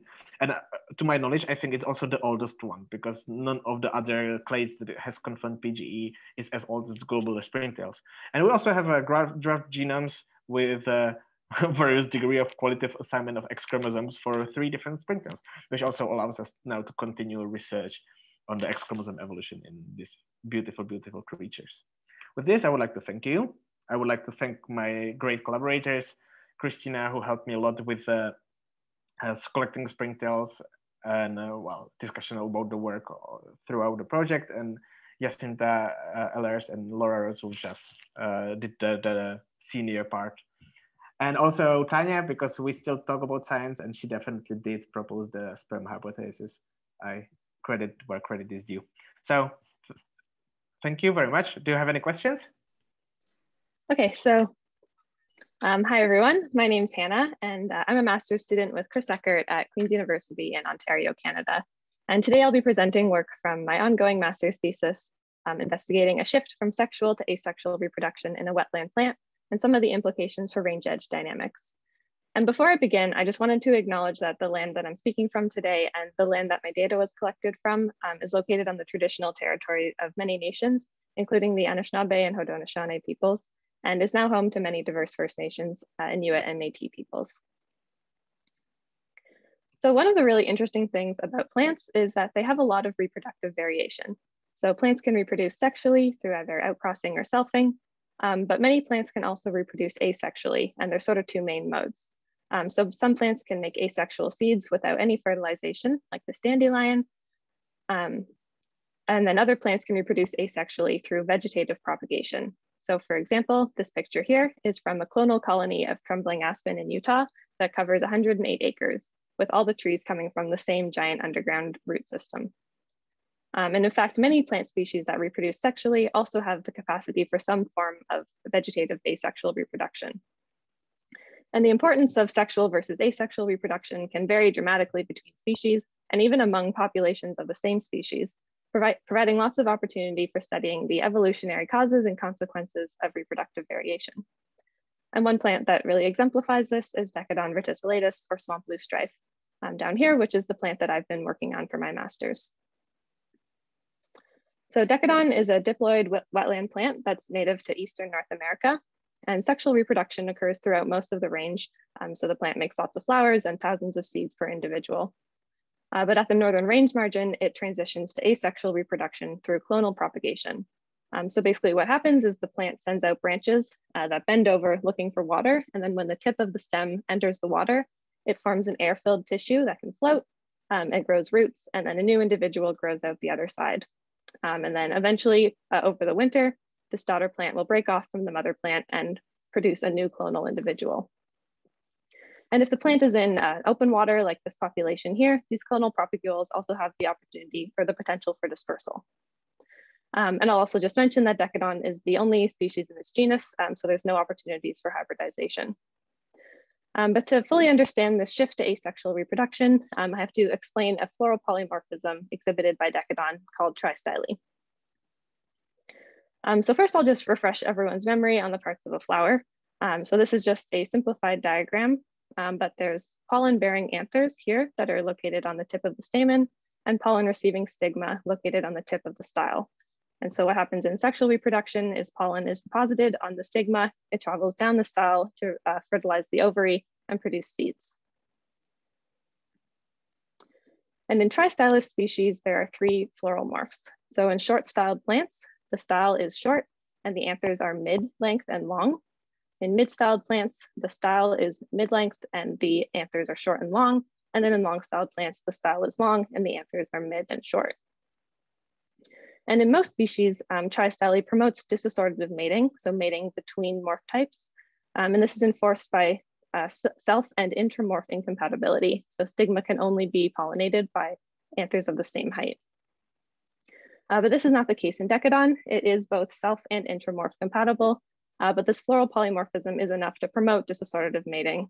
So there is more mating between style morphs. And theoretically, this should drive populations to an equilibrium with equal frequencies of each morph type. But in Decadon, there's actually extreme variation in morph frequencies, including populations that only consist of one morph type, which I'll refer to as monomorphic populations. So some would only have short-styled plants, some would only have mid-styled, or would only have long-styled. And computer modeling has shown that based on the underlying genetics, you would only see these monomorphic populations if they were asexual. So tristyly in Decadon is controlled by 2 diallelic loci, S and M. So any plant with a dominant S will be short-styled, regardless of the M allele. Plants that are homozygous recessive for S but have a dominant M will be mid-styled, and any plants that are homozygous recessive for both will be long-styled. And so something that you might have noticed is that based on these underlying genetics, our assurance of asexuality in these monomorphic populations is not the same for each morph type. So for example, if we take a monomorphic population of long-styled plants, since they're all homozygous recessive, even if there was sexual reproduction, they would only ever segregate more longs. So our assurance of asexuality in these populations is not as high. But then if you move to mid-styled plants, you can see that sexual reproduction should segregate both mid and long-styled plants. So we have higher confidence that these are asexual populations. And finally, the short-styled plants should segregate all 3 morph types if there was any sexual reproduction. So our confidence in these monomorphic populations being asexual is quite high. And in Decadon, almost all of the populations at the northern range margin are monomorphic for one of these 3 morph types, suggesting this shift to asexuality at the northern range limit.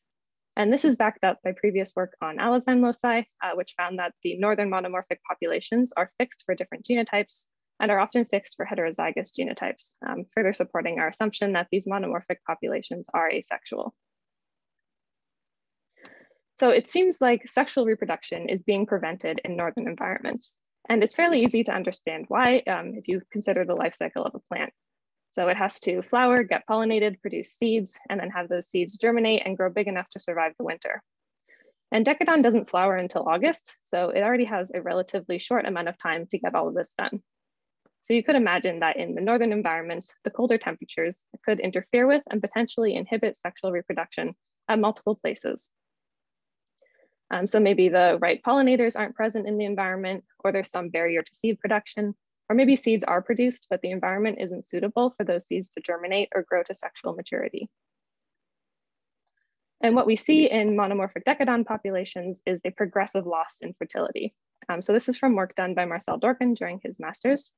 On the x-axis, I have different measures of fertility throughout the plant's life cycle. So from flower production to pollination to seed production. And on the y-axis is the standardized value for each step. So these are just relative values. It's just the proportion of the maximum value for each measure of fertility. The pink bar will represent polymorphic populations. So these are populations with more than one morph type, so the sexual populations. And the blue bars will represent monomorphic populations. And what you can see is that as we move through the plant's life cycle, fertility is getting relatively worse and worse in the monomorphic populations. So they go from producing only about 25% fewer flowers than the polymorphic populations to about 99% fewer seeds by the time they get to seed production. So what could be happening is that once plants arrive in an environment where sex is not possible and therefore can only reproduce asexually, this relaxes selection for sexual traits and could allow for the fixation of mutations that interfere with sexual reproduction. So for example, mutations affecting flower production or pollen tube growth, so that eventually these asexual populations may lose the capacity to reproduce sexually under any environment. So then what happens if you bring them into a different environment? What we see is evidence that this accumulation of mutations impairing sexual reproduction does seem to be happening. So on the y-axis here is seed production after hand pollination in the greenhouse. So where conditions are stable, the temperature is warm, and the plants have all the nutrients and water that they would need. And on the x-axis is fertility in natural conditions in the field. And I'll just point out that this is a log scale on both axes. So the monomorphic populations will be shown with circles and the polymorphic with triangles. And any points lying above this dotted 1-to-1 line had higher fertility in the greenhouse than in the field, and vice versa for below. And you can see that the polymorphic populations had high and about equal fertility in both the greenhouse and in the field. But the monomorphic populations showed much lower fertility than the polymorphic populations in the field, and some even produced no seeds at all. But in the greenhouse, many of the monomorphic populations showed higher fertility, some even close to the same level as that in the polymorphic populations. Even some of the populations that made no seed in the field did make some in the greenhouse. But some show almost complete sterility in the greenhouse as well. So what we seem to be seeing here is a sort of gradient in the loss of the capacity for sexual reproduction in the monomorphic populations. And sort of our working hypothesis to explain this is that Decadon has migrated into an environment where sex is unlikely to occur, and this opens the door for the fixation of mutations that impair some part of sexual reproduction, resulting in the loss of sex in these monomorphic populations. And it seems like some of them are further along in this process than others.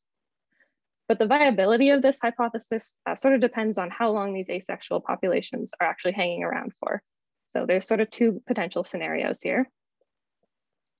It could be that the monomorphic populations are just the result of sort of periodic dispersal from polymorphic populations into these environments where sex isn't possible, but they don't actually last long enough for any of these evolutionary processes to occur and then go extinct quickly. And then in this case, we would expect the monomorphic populations to have similar genetic characteristics as to the polymorphic populations that they came from. But the second scenario would be that they actually persist long enough for these evolutionary processes, like the loss of sex, to occur. And in this case, we should be able to detect some genetic signatures of long-term asexuality. So we started yesterday with Professor Schwander talking about some of these signatures of asexuality, such as increased heterozygosity, which I will be showing you some data from today. Also an increase in the deleterious mutations, which I don't have data for today, but it is an analysis that I will be doing. And I want to introduce another potential consequence of long-term asexuality, which is the breakdown of isolation by distance. And I'll explain this one in more detail when I get to that result. So I investigated these questions using a transcriptomic analysis of 12 monomorphic populations and 12 polymorphic populations in Southern Ontario. So the pink triangles here represent my polymorphic populations, and the blue circles are the monomorphic populations. And I've just colored the monomorphic populations by our confidence in asexuality. So darker blue represents higher confidence. And a previous postdoc in our lab, Maggie Bartkowska, grew samples from each of these populations in the greenhouse, and then extracted RNA from leaf tissue from one individual per population, and then sequenced the RNA with Illumina RNA-seq. I then took the sequencing data and did a de novo transcriptome assembly using the assembly program Trinity. And then mapped my reads back to my reference transcriptome with the star aligner, and then did joint genotyping and variant calling with the genome assembly toolkit to identify single nucleotide polymorphisms, or SNPs. After filtering out low quality SNPs and removing loci with missing data, I ended up with over 400,000 biallelic SNPs to analyze. So first I'll discuss my heterozygosity results. So as we've been discussing throughout the conference, asexual populations are unable to purge mutations that arise and become fixed in the population due to the lack of recombination. So we expect heterozygosity to increase in asexual populations over time. So under our hypothesis, then I would expect to see higher heterozygosity in the monomorphic populations, which I'll show on the left, than in the polymorphic populations, which will be on the right. And so what I found was that on average, the monomorphic populations did have slightly higher heterozygosity, but this difference was not significant. And you can see that it's pretty much just being driven by this one genotype here. So it's sort of a weak pattern of increased heterozygosity, but I didn't find very strong support for this hypothesis. But what about isolation by distance? So this graph here is showing the relationship between genetic and geographic distance. So on the y-axis, I have genetic distance measured as dissimilarity, or the proportion of loci that differ between individuals. And then on the x-axis, I have geographic distance in kilometers. So each point will represent a comparison between two genotypes. And the comparisons between monomorphic genotypes will be shown with blue circles, between polymorphic genotypes with pink triangles. So between the polymorphic genotypes, I expected to see what we might call a normal pattern of isolation by distance. So all sexually reproducing populations are caught in a balance between gene flow and genetic drift, where genetic drift drives populations apart, but gene flow pulls them back together. We would expect gene flow to increase when the distance between populations gets smaller. So as a result, we should see a pattern of isolation by distance between the polymorphic populations, where genetic distance is increasing with geographic distance. And this is exactly what we saw. So between polymorphic genotypes, we see that genetic distance does increase with geographic distance between them, with a correlation coefficient of 0.5. But I didn't expect to see the same pattern between monomorphic genotypes, because if they're asexual and they've been asexual for a long time, that means there's been no gene flow between them for that same amount of time. So the only thing that might be acting on these populations would be genetic drift. But the rate at which populations drift apart has no relationship to the geographic distance between them. And again, this is what we found. So you can see that there's pretty much no pattern of isolation by distance between the monomorphic genotypes, with actually a slightly negative correlation coefficient of negative 0.1. And these slopes were significantly different, with a permuted p-value of 0.001.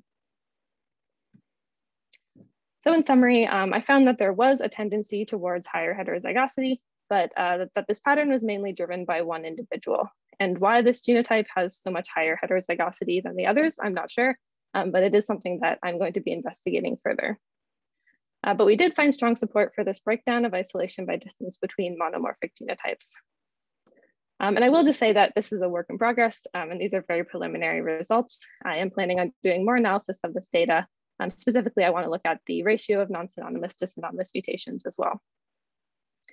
But my results do suggest that the asexual genotypes are not just ephemeral offshoots of the polymorphic populations, and that they have been existing as asexual populations for long enough to potentially accumulate mutations related to sexual reproduction. And what might eventually happen is that these asexual populations could freeze genotypes that are better adapted to northern conditions that won't be broken up by recombination, since there is no sexual reproduction.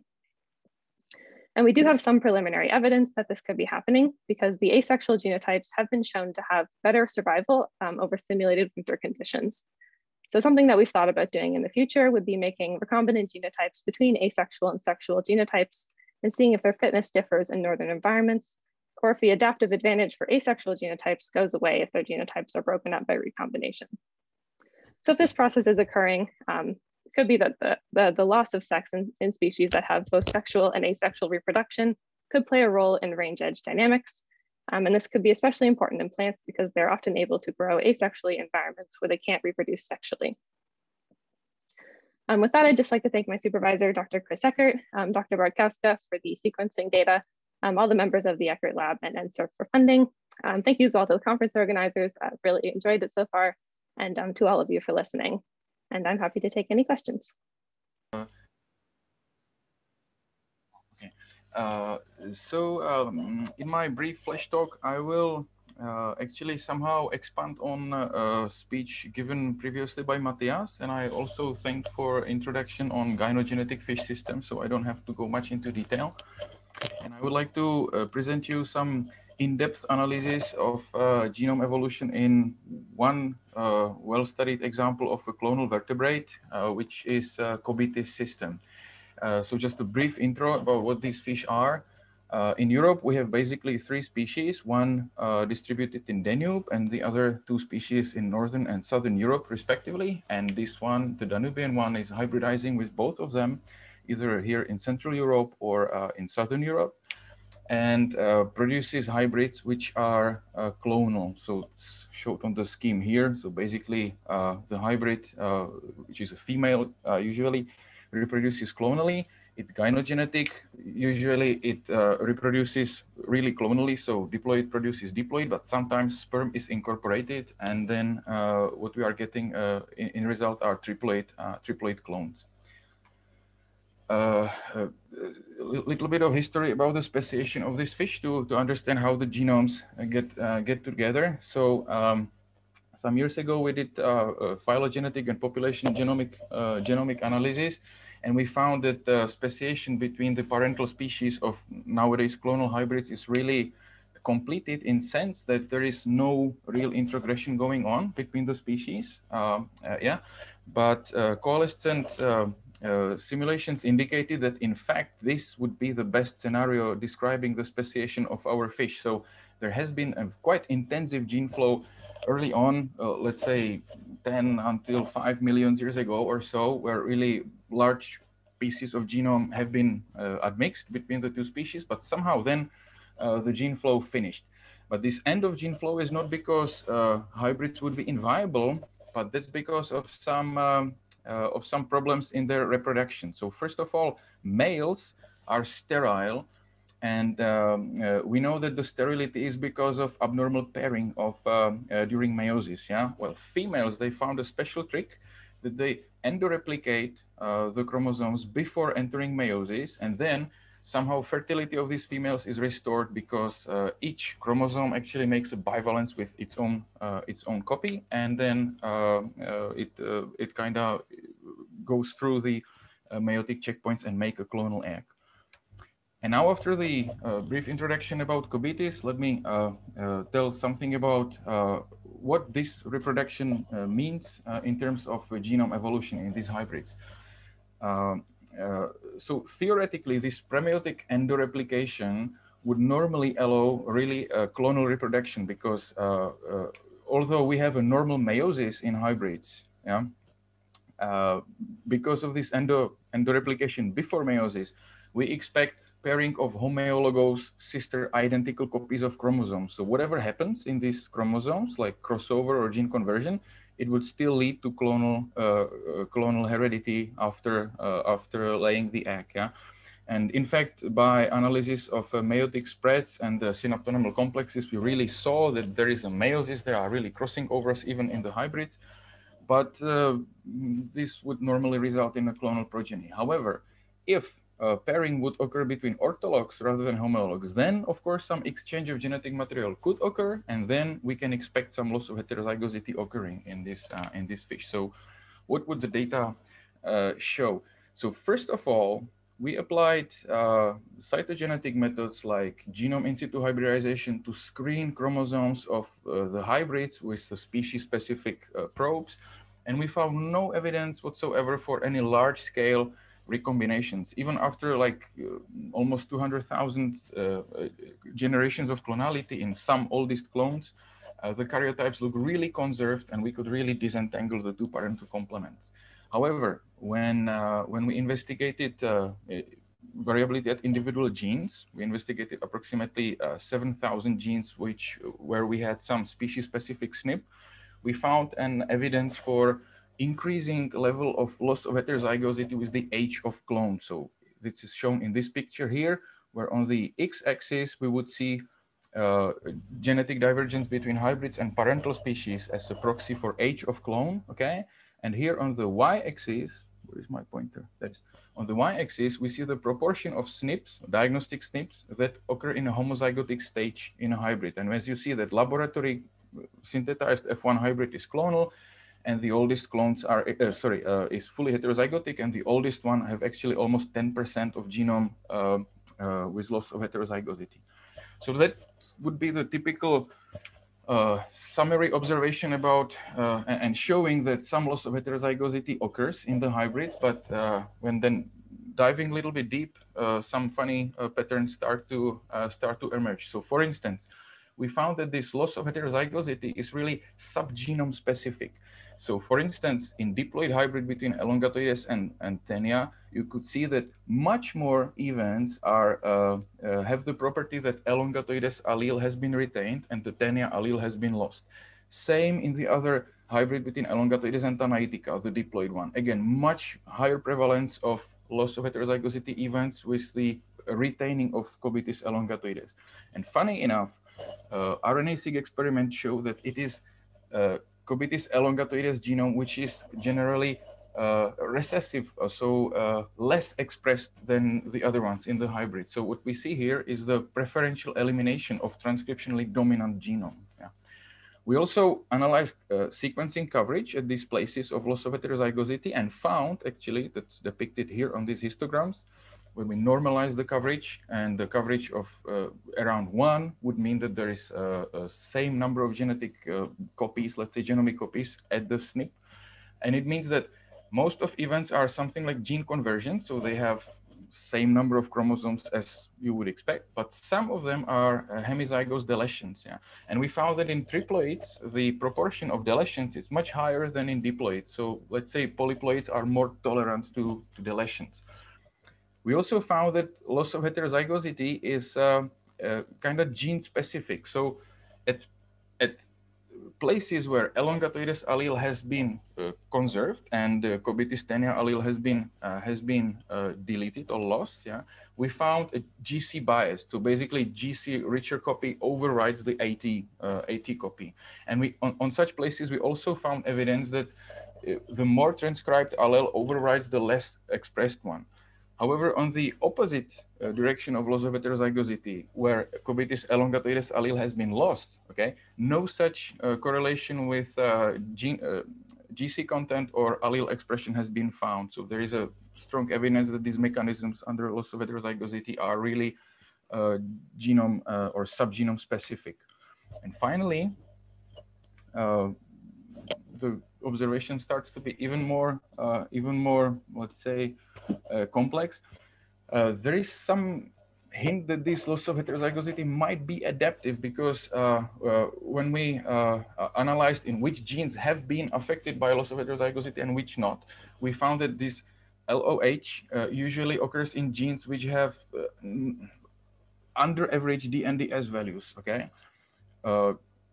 As well, our GeoTerm analysis indicated preferential accumulation in genes associated with some specific functions like transmembrane transport or so. So let me finish, please, the flash talk by saying that this loss of heterozygosity event is a very complex process, yeah, which depends on selection, ploidy of the organism, ancestry of subgenomes, genomic region. In fact, it could be chromosome specific, but I have no time to go. And of course, let me thank to all the members of my lab. That was, of course, the teamwork. And sorry if I was a bit longer. Okay. So in my lab, we are interested in how some animals are able to persist and diversify over evolutionary time without sexual reproduction. And as you know, we are mostly interested in all-bedded mites as a model system. These are very cool because they are very diverse. They offer evolutionary replicates. What's not that cool is that they're very small and we're not able to rear them in the lab. But as you have seen in Jan's talk, we were able to overcome this hurdle now. I'm not going to go into details, but I'm going to show you what we found in the past. And everybody is interested in the effectiveness of purifying selection. We were as well, and we did kind of the same analysis as we did in Timima for these mites. And what we found here is quite surprising, that the asexuals were actually more effective in purifying selection than sexual relatives. And this was most pronounced when we look into the mitochondria. The effect size here is very high, that are both non-recombining for sexuals and asexuals, which might hint at largely different population sizes, helping to escape mutation accumulation. More recently, this was the masterpiece of Alex's PhD thesis. We have evidence for the Mieselson effect in some species of oribedded mites. And we collected different individuals from different populations, both sexuals and asexuals, to compare the transcriptomes and population genetic parameters. And what we found is that there's more intra-individual divergence than between different populations, what is consistent with the Michelson effect. And for example, what you see here is as well is that upon the loss of sex, there's excess of shared heterozygous variants accumulating among all of these individuals. This is the little yellow part here, and then independent accumulation of heterozygous variants shared between the two independent lineages here in purple and green. For details, you can ask Alex. You have seen him in a couple of questions. He's working now with Tanya. That's that, and what we are now interested in, you have seen in Jean's talk.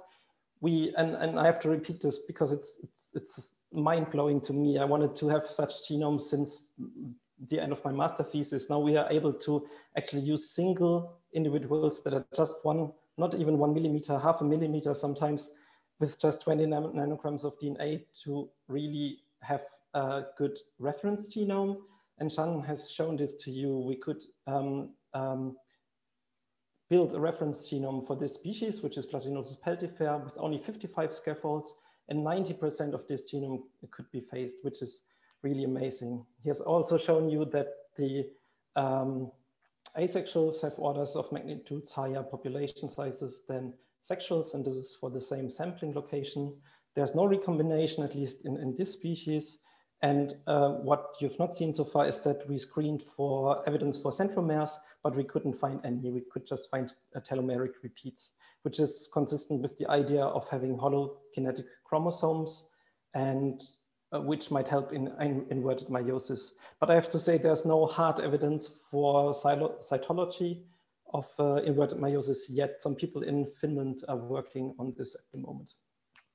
What are we going to do in the future? We secured some funding for comparing 20 genomes of sexuals and asexuals to disentangle lineage level effects and true consequences of asexuality, using the awesome different transitions to asexuality in mites, and identifying classical predictions of asexual genome evolution, but also we might see an age effect or different genetic conflict going on. We can replicate the Michelson effect if we can find it in different other species, and maybe we can find increased genomic plasticity in asexuals. Another big project is how can asexual speciation happen, because this was found for this Platinotus mite, and this is the main project of Hüsner. We want to identify the genomic features that contribute to divergence and maybe speciation, and also score the ecology and morphological parameters of these mites to have two levels, the ecology linked to genetics. And this is all possible because of the DFG funding with the Minuta program, and because of very talented PhD students. And we are going to hire some postdocs soon. So if you might think you can work with some mites and in a nice lab environment, let me know. Thank you.